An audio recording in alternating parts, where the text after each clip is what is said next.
सांस रोको और खेल देखो, क्योंकि जो दिखाई देता है वही सत्य नहीं होता। सत्य वह है जो देखने वाले के भीतर घट रहा है।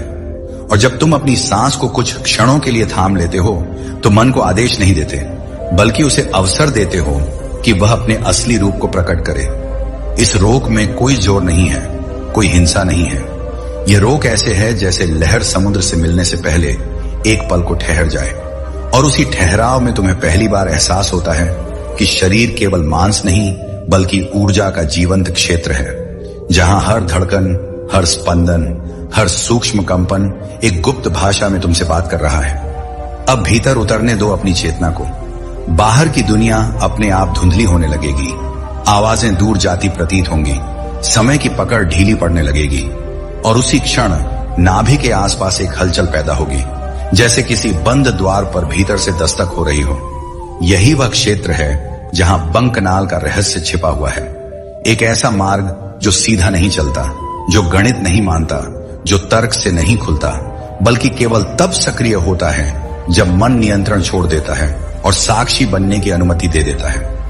बंकनाल कोई कहानी नहीं, कोई कल्पना नहीं, यह चेतना का वह घुमावदार रास्ता है जहां ऊर्जा ऊपर उठते समय रुकती नहीं बल्कि स्वयं को परिष्कृत करती है।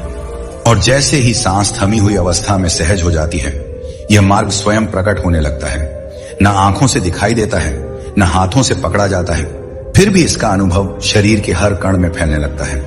कभी गर्मी की तरह, कभी ठंडे प्रकाश की तरह, कभी ऐसे जैसे शरीर भीतर से विशाल होता जा रहा हो और सीमाएं गलने लगी हों। ध्यान करने का सबसे सरल तरीका यही है कि तुम किसी विशेष अवस्था की मांग मत करो, क्योंकि मांग मन को फिर से सक्रिय कर देती है। बस सांस भीतर जाए, शरीर भरे, और फिर उस भरे हुए क्षण में कोई जल्दी ना हो, कोई गिनती ना हो, कोई लक्ष्य ना हो, केवल वह मौन जो शब्दों से पहले पैदा होता है। और इसी मौन में खेल दिखाई देने लगता है। विचार आते हैं, जाते हैं, स्मृतियां उभरती हैं, भावनाएं हिलोरें लेती हैं, पर तुम खिलाड़ी नहीं बनते, तुम दर्शक बने रहते हो, और दर्शक बनते ही खेल की पकड़ ढीली पड़ने लगती है।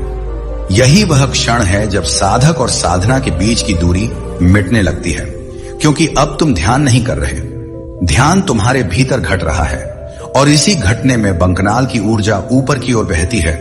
रीढ़ में एक सूक्ष्म जागृति पैदा होती है, मस्तिष्क के भीतर जैसे कोई दीपक जल रहा हो, बिना तेल, बिना बाती, केवल उपस्थिति से प्रकाशित। और यह प्रकाश किसी दर्शन का नहीं बल्कि स्पष्टता का संकेत है।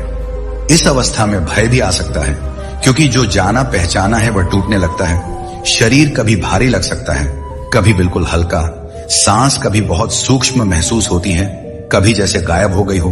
लेकिन यही तो द्वार है जहां अधिकतर लोग लौट जाते हैं और कुछ आगे बढ़ जाते हैं। और जो आगे बढ़ता है वही समझ पाता है कि ईश्वर कोई सत्ता नहीं बल्कि चेतना की गहराई है, जिसे भीतर उतर कर ही जाना जा सकता है। अब धीरे धीरे यह अनुभव स्थिर होने लगता है। मन की चंचलता अपने आप थक जाती है, विचारों की कतार बिखर जाती है, और एक गहरी शांति जन्म लेती है जो खुशी से अलग होती है, क्योंकि इसमें उत्तेजना नहीं होती। यह ऐसी शांति है जो बिना कारण के होती है, और यही शांति बंकनाल के पूर्ण सक्रिय होने का संकेत है, जहां ऊर्जा केवल ऊपर नहीं जाती बल्कि हर कोशिका को जागृत करती है। यही ध्यान का सबसे सहज मार्ग है। न कठिन आसन, न जटिल विधियां, न बाहरी साधन, केवल सांस की समझ, रोग की स्वीकृति और देखने की कला। और जब यह कला जीवन में उतर जाती है, तब ध्यान बैठने तक सीमित नहीं रहता। चलने, बोलने, खाने, चुप रहने, हर क्षण में बहने लगता है, और तब जीवन बोझ नहीं बल्कि एक खेल बन जाता है। अब इस अनुभव को शब्दों में बांधने की कोशिश मत करना, क्योंकि जो अनुभव में है वह भाषा में सिकुड़ जाता है। बस इसे जीने देना, रोज इसी सरलता से बैठना, बिना अपेक्षा, बिना डर, बिना जल्दबाजी। और एक दिन तुम्हें स्पष्ट दिखेगा कि सांस रोकना कोई तकनीक नहीं था, खेल देखना कोई चाल नहीं थी, और बंकनाल कोई रहस्य नहीं था। यह सब तो केवल तुम्हें तुम्हारे ही भीतर पहुंचाने का माध्यम था। और वही पहुंच ही ध्यान है, वही पहुंच ही ईश्वर है, वही पहुंच ही मुक्ति है। अब जब भीतर की शांति ने अपनी जगह बना ली है, तब समझ में आता है कि साधना किसी प्रयास का नाम नहीं बल्कि डील देने की कला है। जैसे मुट्ठी बंद करने से दर्द होता है और खोलते ही राहत मिलती है, वैसे ही मन को पकड़ने से अशांति बढ़ती है और छोड़ते ही सहज विस्तार शुरू हो जाता है। इस विस्तार में सांस अपने आप लय में आती है, कभी गहरी, कभी इतनी सूक्ष्म कि उसका आना जाना केवल अनुभूति बनकर रह जाता है। और इसी सूक्ष्मता में चेतना का भार बढ़ता है, शरीर पीछे छूटने लगता है, पहचानें ढीली पड़ने लगती हैं, नाम, रूप, इतिहास सब जैसे दूर खिसक जाते हैं और केवल एक जागरूक उपस्थिति बचती है जो सब कुछ देख रही है लेकिन किसी में उलझ नहीं रही। यहीं पर बंकनाल की वास्तविक पहचान स्पष्ट होती है। यह केवल ऊर्जा का मार्ग नहीं बल्कि भ्रम से स्पष्टता की ओर जाने वाली टेढ़ी राह है, क्योंकि सीधा रास्ता मन को पसंद आता है और मन वहीं भटकता है, लेकिन जो मार्ग घुमावदार है वही अहंकार को थका देता है और जब अहंकार थकता है तभी सत्य का द्वार खुलता है। इस अवस्था में कभी कभी ऐसा लगता है जैसे रीढ़ के भीतर कोई धारा ऊपर की ओर चढ़ रही हो, बिना आवाज, बिना झटके, एक शांत दृढ़ता के साथ। और जैसे जैसे यह धारा ऊपर बढ़ती है वैसे वैसे भीतर का आकाश विस्तृत होता चला जाता है। अब खेल और भी सूक्ष्म हो जाता है, क्योंकि यहाँ कोई दृश्य नहीं बचता, कोई कल्पना नहीं रहती, केवल खालीपन का बोध होता है। लेकिन यह खालीपन शून्यता नहीं बल्कि संभावनाओं से भरा हुआ होता है, जैसे बीज के भीतर पूरा वृक्ष छिपा हो। और इसी बीज स्थिति में साधक पहली बार समझता है कि ध्यान का अर्थ कुछ पाना नहीं बल्कि जो अनावश्यक है उसका गिर जाना है। और जब गिरना पूरा होता है तब जो बचता है वही असली है। इस गहराई में पहुंचकर समय का अर्थ बदल जाता है। घड़ी चलती रहती है लेकिन भीतर कोई माप नहीं बचता।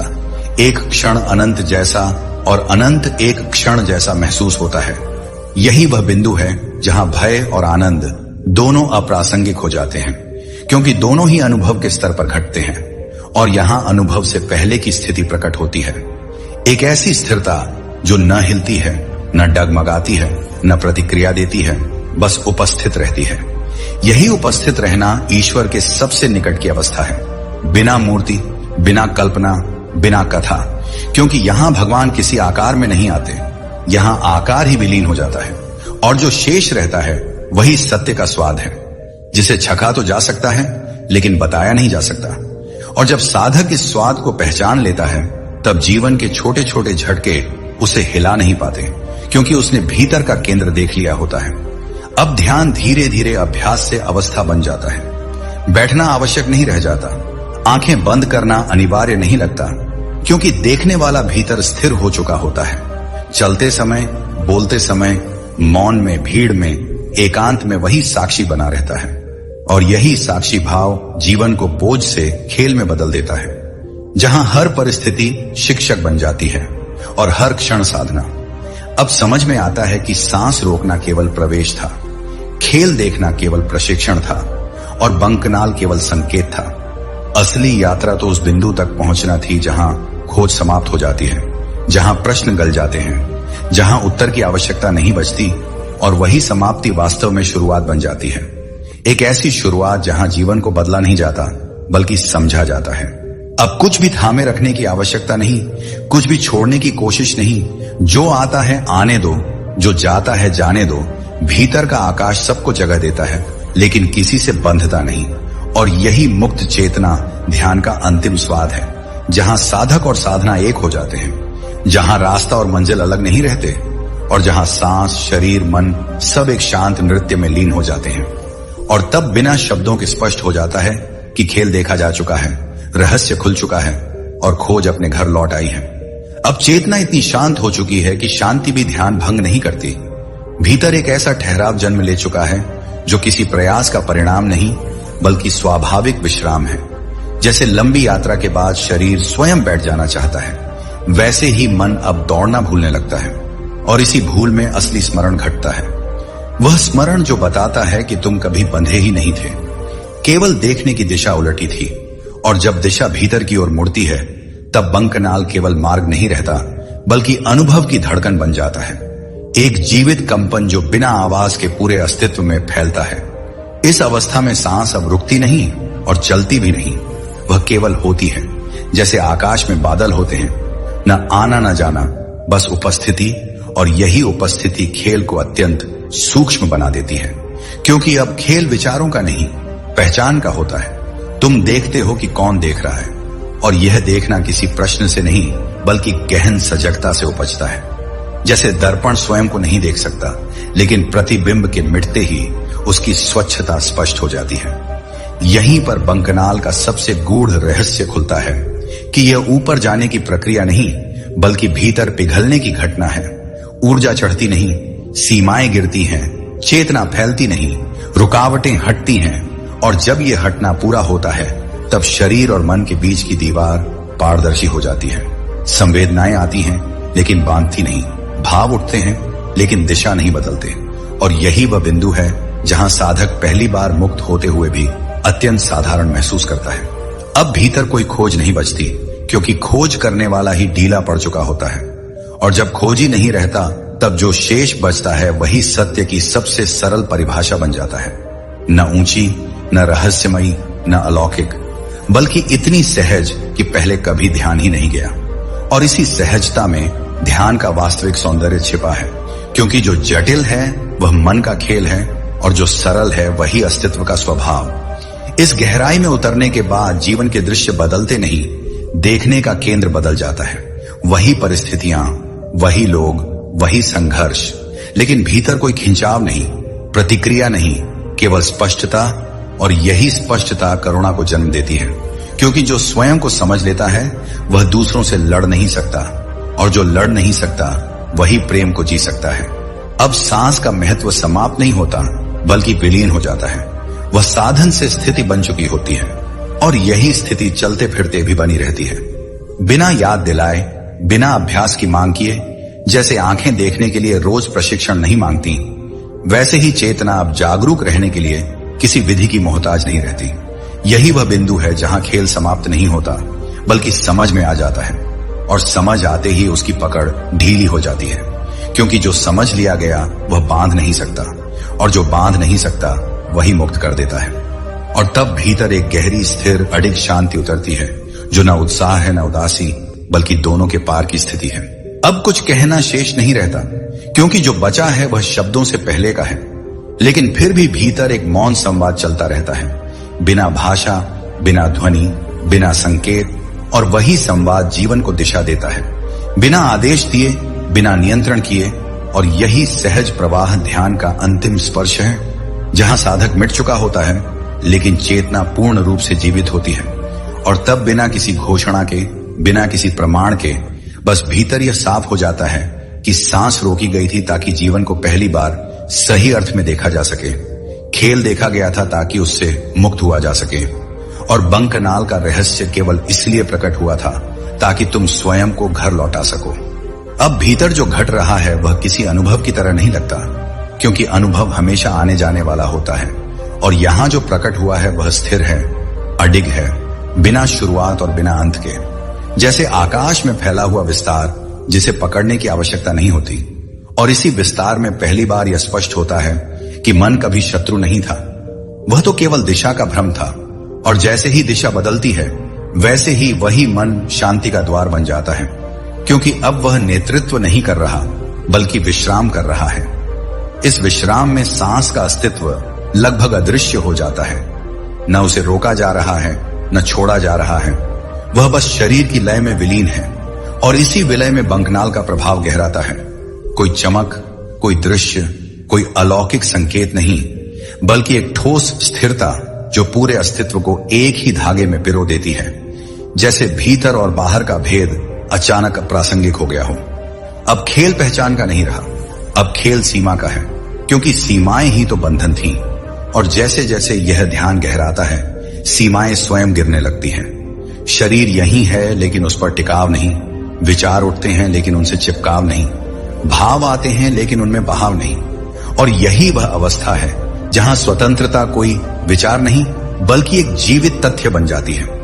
इस बिंदु पर साधक को कुछ पाने का आनंद भी नहीं होता, क्योंकि पाने वाला कोई बचा ही नहीं। और यही सबसे सूक्ष्म मोड़ है जहां आध्यात्मिक अहंकार जन्म ले सकता है। लेकिन जो यहां भी देखता रहता है, जो यहां भी स्वयं को नहीं पकड़ता, वही इस मार्ग को पार कर जाता है, क्योंकि अंतिम परत हमेशा सबसे शांत होती है और सबसे आसानी से छूट सकती है। अब चेतना इतनी स्पष्ट है कि कोई भी उलझन जड़ नहीं पकड़ पाती। जैसे सूरज के सामने अंधकार टिक नहीं सकता, वैसे ही इस सजगता के सामने भ्रम ठहर नहीं सकता, और यही सजगता जीवन के हर क्षण में फैलने लगती है, बिना किसी घोषणा के, बिना किसी प्रयास के, बस जैसे सुगंध हवा में अपने आप फैल जाती है। अब बैठकर ध्यान करना एक विकल्प बन जाता है, आवश्यकता नहीं, क्योंकि जो केंद्र मिल चुका है वह हिलता नहीं, और इसी स्थिर केंद्र से जीवन की सारी गतिविधियां निकलती हैं। बोलना, चलना, निर्णय लेना, मौन रखना, सब उसी शांति से जन्म लेते हैं। और इसी कारण कर्म बोझ नहीं बनता, क्योंकि कर्ता भीतर से विदा हो चुका होता है।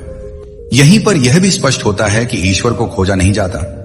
ईश्वर तो तब प्रकट होता है जब खोज समाप्त हो जाती है, और यह समाप्ति किसी असफलता का परिणाम नहीं, बल्कि पूर्णता का संकेत है। जैसे नदी समुद्र में पहुंचकर लुप्त नहीं होती, बल्कि विशाल बन जाती है, वैसे ही साधक यहां खोता नहीं, बल्कि असीम हो जाता है। अब जीवन में जो भी घटता है वह विरोध पैदा नहीं करता। सुख आए तो पकड़ नहीं, दुख आए तो प्रतिरोध नहीं, दोनों एक ही खुले आकाश में तैरते हुए बादल बन जाते हैं। और यही समत्व ध्यान का सबसे गहरा फल है, क्योंकि जहां समत्व है वहीं करुणा है, वहीं प्रेम है, वहीं वास्तविक समझ है। अब शब्द स्वयं थकने लगते हैं, क्योंकि जो अनुभव में स्थिर हो गया है उसे भाषा की बैसाखी की जरूरत नहीं। फिर भी भीतर एक निश्चिंत स्पष्टता रहती है, जो हर क्षण यह याद दिलाती है कि जो देखा गया है वह खोया नहीं जा सकता, क्योंकि देखने वाला स्वयं ही बदल चुका है।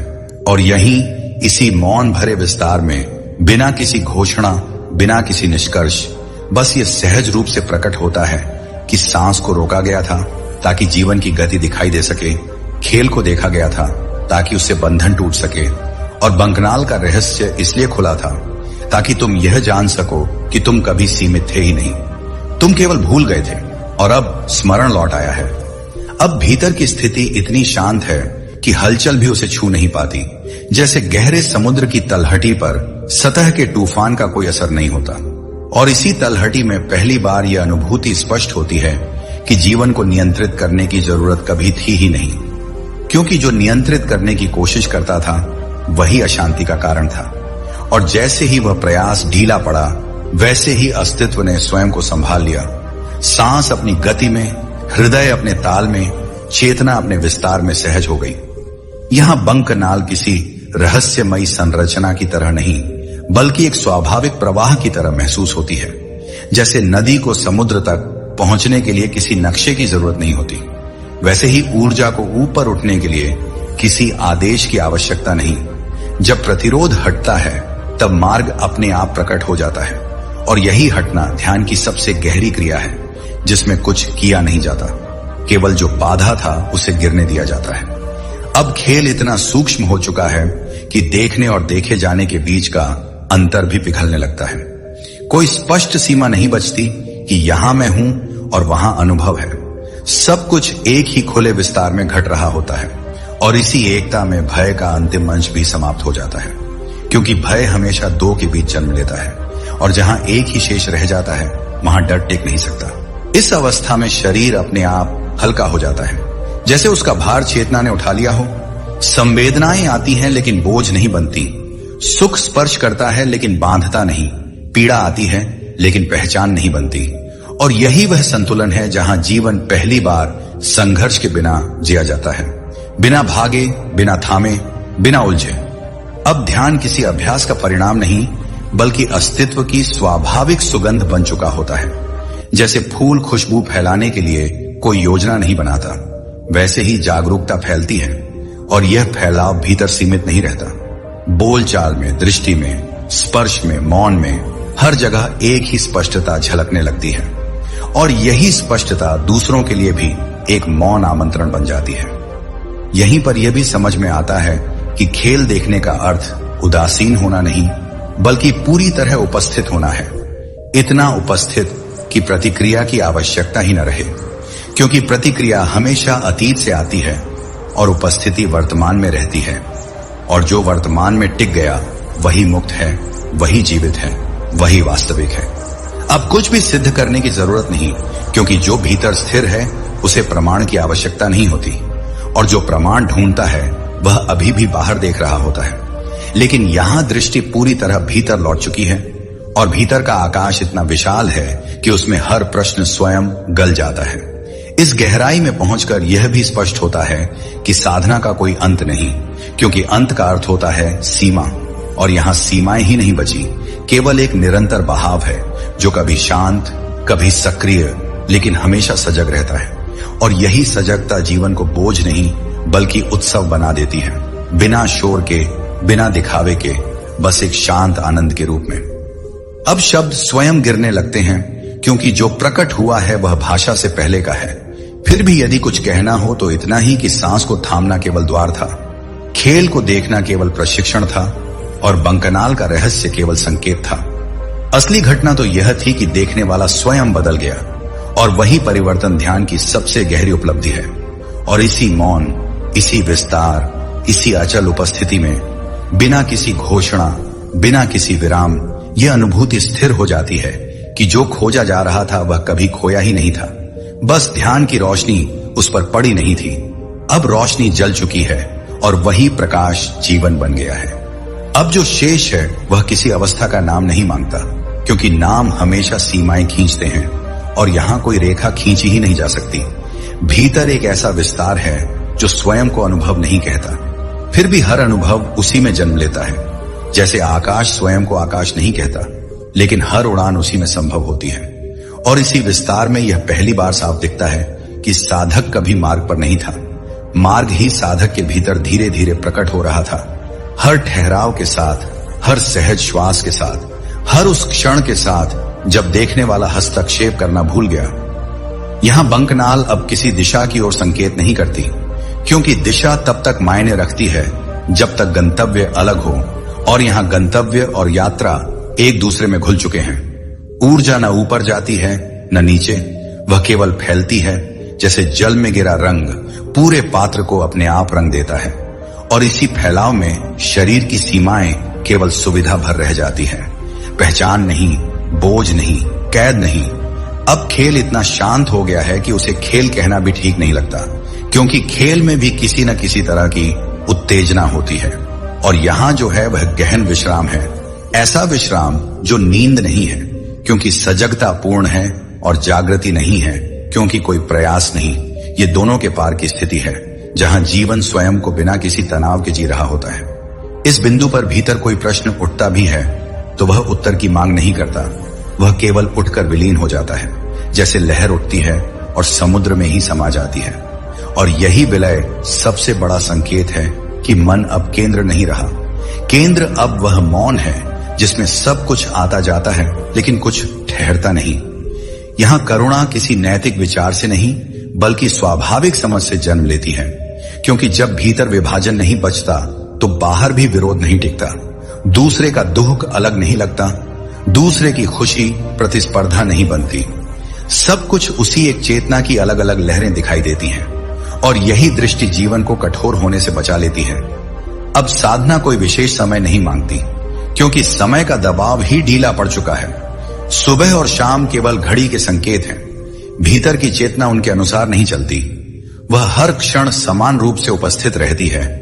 और यही निरंतर उपस्थिति ध्यान की सबसे परिपक्व अवस्था है, जहां गिरने का डर भी नहीं रहता, क्योंकि गिरने के लिए कोई ऊंचाई ही नहीं बची। इस गहराई में पहुंचकर यह भी स्पष्ट होता है कि नियंत्रण छोड़ना कमजोरी नहीं बल्कि सबसे बड़ी बुद्धिमत्ता है, क्योंकि अस्तित्व स्वयं से बेहतर कोई प्रबंधक नहीं। और जब यह भरोसा भीतर उतर जाता है तब जीवन के निर्णय बोझ नहीं बनते, वे स्वाभाविक रूप से घटते हैं, बिना अपराध बोध, बिना पश्चाताप, बिना भय। अब शब्दों का सहारा धीरे धीरे छूटता जाता है, फिर भी यदि कुछ बहता है तो वह मौन की भाषा में बहता है, बिना अक्षर, बिना ध्वनि, लेकिन पूरी स्पष्टता के साथ। और यही भाषा भीतर से जीवन को दिशा देती है, बिना आदेश, बिना नियम, बिना संघर्ष। और इसी निरंतर शांति में यह बात बिना किसी तर्क के स्पष्ट हो जाती है कि सांस को रोका गया था ताकि जीवन की गति दिखाई दे सके, खेल को देखा गया था ताकि उससे बंधन टूट सके। बंकनाल का रहस्य इसलिए खुला था ताकि भीतर की यात्रा पूरी हो सके। और जब यात्रा पूरी होती है तब कोई घोषणा नहीं होती, कोई उपलब्धि नहीं सजाई जाती, बस जीवन पहले से अधिक सरल, अधिक सच्चा, अधिक हल्का हो जाता है। और यही सरलता ध्यान की सबसे गहरी पहचान बन जाती है। अब जो भीतर स्थिर है वह किसी उपलब्धि की तरह महसूस नहीं होता, क्योंकि उपलब्धि हमेशा तुलना मांगती है और यहां तुलना का कोई आधार शेष नहीं। ये एक ऐसी सहज स्थिति है जहां होना ही पर्याप्त है। कुछ जोड़ने की आवश्यकता नहीं, कुछ घटाने का आग्रह नहीं। और इसी पर्याप्तता में पहली बार यह बोध उभरता है कि जीवन कभी अधूरा था ही नहीं। अधूरापन तो केवल दृष्टि की थकान थी, जो अब विश्राम में बदल चुकी है। और इस विश्राम में चेतना स्वयं को बिना किसी पहचान के जानने लगती है। यहां बंकनाल अब रहस्य नहीं, बल्कि स्पष्टता का संकेत बन जाती है। जैसे धुंध छौंटने पर रास्ता अचानक नहीं बनता, बल्कि पहले से मौजूद होना दिखाई देने लगता है, वैसे ही यह मार्ग भी हमेशा था। बस मन की भाग दौड़ में उसका आभास नहीं हो पा रहा था। और जैसे ही भीतर की गति धीमी हुई, यह घुमावदार प्रवाह स्वयं प्रकट हो गया, बिना किसी प्रयास के, बिना किसी योजना के। अब खेल का स्वरूप पूरी तरह बदल चुका है। पहले विचार चलते थे, फिर भाव हिलते थे, फिर पहचानें ढीली पड़ी, और अब केवल शुद्ध सजगता बची है, जो न किसी चीज को पकड़ती है, न किसी से दूर भागती है। वह सबको आने देती है और सबको जाने देती है, और यही आने जाने की स्वतंत्रता जीवन को भारी होने से बचा लेती है। इस स्थिति में मौन खाली नहीं लगता, बल्कि गहन अर्थ से भरा हुआ महसूस होता है, जैसे कोई अनकहा संवाद चल रहा हो, जिसमें शब्दों की आवश्यकता नहीं, और इसी संवाद में भीतर की दिशा स्वयं तय होती है, बिना सोच विचार के, बिना गणना के। जैसे पक्षी उड़ान के लिए नक्शा नहीं बनाता, फिर भी सही दिशा में चला जाता है। अब साधक और संसार के बीच का संघर्ष समाप्त नहीं होता, बल्कि अप्रासंगिक हो जाता है, क्योंकि संघर्ष तभी तक होता है जब तक भीतर खिंचाव होता है, और जब खिंचाव नहीं रहता तब परिस्थितियां आती हैं, घटती हैं, बदलती हैं, लेकिन भीतर कोई घाव नहीं छोड़ती, कोई गांठ नहीं बनाती। और यही वह स्वतंत्रता है जिसे बाहर खोजा गया था। यहां पहुंचकर यह भी स्पष्ट हो जाता है कि करुणा कोई अभ्यास नहीं, बल्कि स्वाभाविक प्रतिक्रिया है। जब भीतर विभाजन नहीं रहता, तब दूसरों को अलग मानना संभव ही नहीं। किसी का दुख देखने पर उपदेश नहीं निकलता, तुलना नहीं उठती, बस एक शांत समझ बहती है, जो बिना कहे सहारा बन जाती है। अब ध्यान किसी विशेष मुद्रा का मोहताज नहीं, क्योंकि मुद्रा बदल सकती है, लेकिन केंद्र नहीं हिलता। आंखें खुली हों या बंद, शब्द हों या मौन, भीतर की स्पष्टता समान बनी रहती है। और यही निरंतरता ध्यान को जीवन से अलग नहीं, बल्कि जीवन के भीतर घुला हुआ बना देती है। इस गहराई में कोई अंतिम घोषणा नहीं होती, कोई प्रमाण नहीं मांगा जाता, क्योंकि जो स्पष्ट है उसे सिद्ध करने की आवश्यकता नहीं, और जो सिद्ध करना चाहता है वह अभी भी संदेह में खड़ा है। लेकिन यहां संदेह गल चुका है, विश्वास के कारण नहीं, बल्कि प्रत्यक्ष अनुभव के कारण। अब जो बचा है वह अत्यंत साधारण है, इतना साधारण कि पहले कभी ध्यान ही नहीं गया। सांस आती है, शरीर चलता है, जीवन घटता है, और इनके बीच एक शांत साक्षी उपस्थित रहता है, न हस्तक्षेप करता हुआ, न उदासीन, बस पूरी तरह जागृत। और यही जागृति ध्यान की सबसे शुद्ध अभिव्यक्ति है। और इसी सहज उपस्थिति में यह बिना किसी विचार के स्पष्ट हो जाता है कि सांस को थामना केवल प्रवेश था, देखने का अभ्यास केवल तैयारी था, बंकनाल का संकेत केवल दिशा सूचक था। असली घटना तो यह थी कि देखने वाला स्वयं सरल हो गया, और जब देखने वाला सरल होता है, तब जीवन अपने आप सत्य बन जाता है, बिना प्रयास, बिना संघर्ष, बिना शोर। अब भीतर जो शांति है वह किसी साधना का परिणाम नहीं लगती, क्योंकि परिणाम हमेशा भविष्य से जुड़ा होता है, और यहां भविष्य का कोई दबाव नहीं